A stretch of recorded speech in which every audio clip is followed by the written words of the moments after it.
Hello, everybody, and welcome to Devlog number 1 of the metroidvania game I'm working on.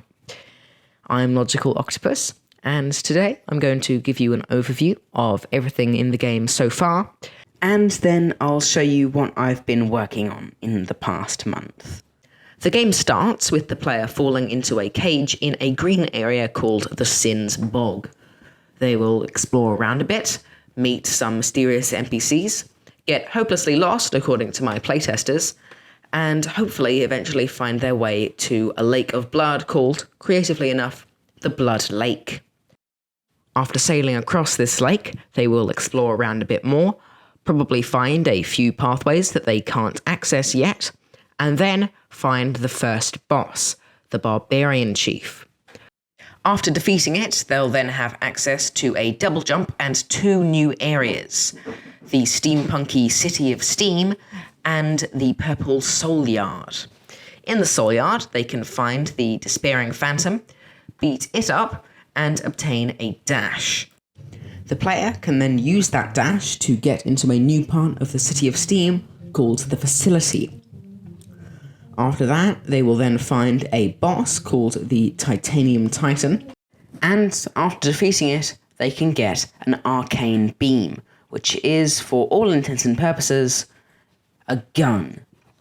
This is not only a useful addition to the player's combat, but can also be used to blast down these doors. Now, there is of course a lot more in the game at the moment, but I don't want to show you the rest of it. One, because it'll give you massive spoilers, but also because it's not quite as polished as the rest of the game at the moment. So, what have I been working on in the past month? Well, I don't know if you've noticed, but a lot of the rooms in the game look really bland. So, I think my number 1 priority at the moment is to spice up the entire game by adding little details to the room that should really help to bring them to life. To give the platform some variety, I decided to start making a little tree thing, but I thought it looks too angular, so I rounded off the edges and it ended up looking a lot more like a mushroom, but oh well, that fits the Sin's Bog better anyway. It was then just a matter of adding a collision shape and placing these new mushrooms around in any room I think needed one, in place of a regular platform.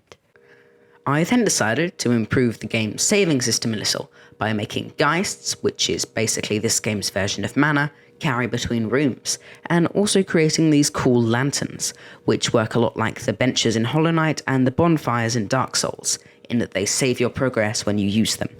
Before, the game just auto-saved every time you entered a room, but I thought that was kind of boring, and I think this approach is a lot cooler.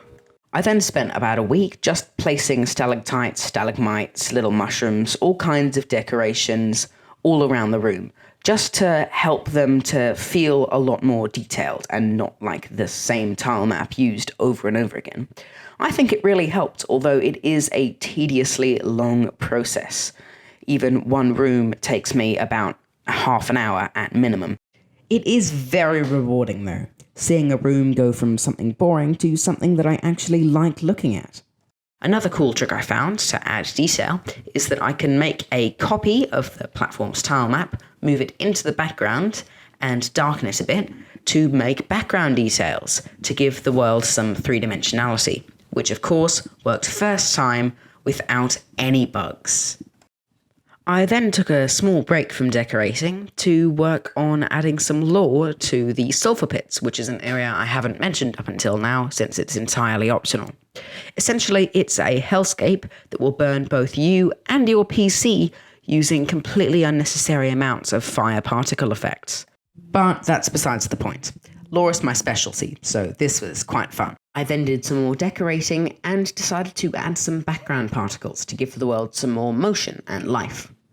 For example, there are now these cool birds flying through the sky of the Sin's Bog, and these weird tumbleweed cog things going through the City of Steam.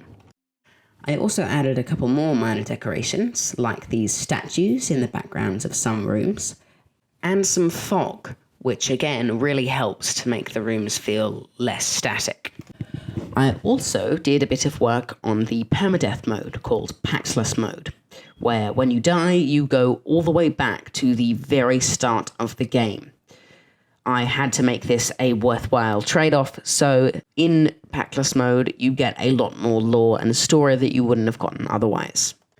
I've also been doing a lot of work on the game's map so that it's now easily accessible with the tab key and has room names marked on it. All I needed to do was add an animation, record a satisfying sound effect, and I had a completed map. That's everything I've done for this month. Thanks for watching, everyone. And, no noise. That's all I've been doing for this... That's all I've done this month. Thanks for watching, everybody. And if you are not subscribed yet, please consider subscribing. 12 of you already have, just from Devlog 0, and I am eternally grateful. So thank you to everyone there, and I will see you in July.